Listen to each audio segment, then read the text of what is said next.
Hello, myself Professor Shedgar CA, HOD Civil Engineering Department, TSSM Bhirabai Sawant College of Engineering and Research Polytechnic Nare. I welcome you to the Department of Civil Engineering.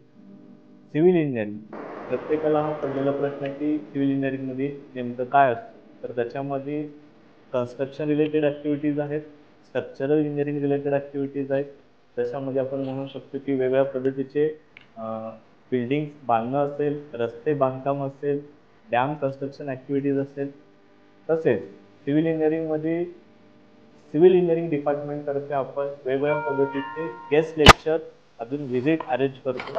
आता हा कशासाठी करतो, जेणेकरून जे नामांकित व्यक्ती आहेत, जे चांगल्या उच्च पदावर आहेत, त्या व्यक्तींना आपण ॲज अ गेस्ट लेक्चरर म्हणून बोलवतो.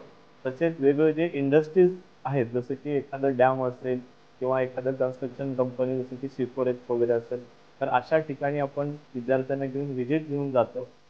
तसेच सिव्हिल इंजिनिअरिंग केल्यानंतर विद्यार्थ्यांना काय भेटतं, तर सिव्हिल इंजिनिअरिंगमध्ये तुम्ही 3 गोष्टीला प्राधान्य देऊ शकता आफ्टर कम्प्लिशन ऑफ डिप्लोमा. त्याच्यामध्ये पहिल्यांदा तुम्ही सिव्हिल इंजिनिअरिंग डिप्लोमा कोर्स करून इंजिनिअरिंगच्या सेकंड इयरला तुम्ही प्रवेश घेऊ शकता. दुसरा मुद्दा असा की सिव्हिल इंजिनिअरिंग झाल्यानंतर तुम्हाला PWD किंवा म्युन्सिपल कॉर्पोरेशनचा कॉन्ट्रॅक्ट घेता येतो. त्या बेसिसवर तुम्ही स्वतःचा बिझनेस स्टार्ट करू शकता.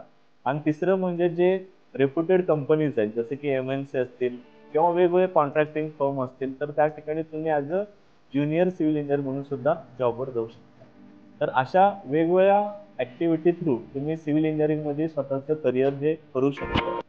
तसेच सिव्हिल इंजिनिअरिंगमध्ये आपल्या ट्रेनिंग अँड प्लेसमेंट सेलतर्फे तर आपण विद्यार्थ्यांना चांगलं प्लेसमेंटची संधी दिलेली आहे. आपल्या डिपार्टमेंटमधनं आतापर्यंत बरेचसे विद्यार्थी हे व्यवसाय करतात, वेगवेगळ्या नामांकित कंपनीमध्ये जॉबला आहेत.